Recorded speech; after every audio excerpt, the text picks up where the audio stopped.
कहानी फातिमा और ज़ैनब। फातिमा नब दो बहनें थीं जो एक छोटे से गांव में रहती थीं। फातिमा बड़ी थी, समझदार और मेहनती, जबकि ज़ैनब छोटी थी, शरारती और सपने देखने वाली। एक दिन दोनों ने जंगल में पिकनिक का फैसला किया। फातिमा ने खाने का सामान तैयार किया, जबकि ज़ैनब ने अपनी पसंदीदा किताब और एक पुराना नक्शा साथ रखा। जंगल में पहुंचकर उन्होंने एक खूबसूरत जगह ढूंढी। फातिमा ने खाना निकाला, जबकि ज़ैनब ने नक्शा देखते हुए कहा, फातिमा, क्या हम इस नक्शे के अनुसार खजाना ढूंढ सकते हैं? फातिमा ने मुस्कुराते हुए कहा, चलो, लेकिन सावधानी से। दोनों बहनें नक्शे के अनुसार चलने लगीं। रास्ते में उन्हें एक रहस्यमय गुफा नजर आई। गुफा के अंदर एक चमकता हुआ डिब्बा था।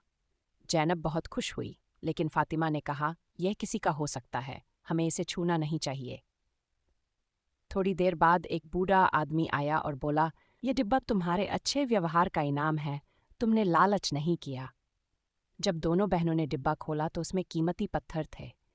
वे खुशी खुशी घर लौटीं और उस दिन को हमेशा याद रखा।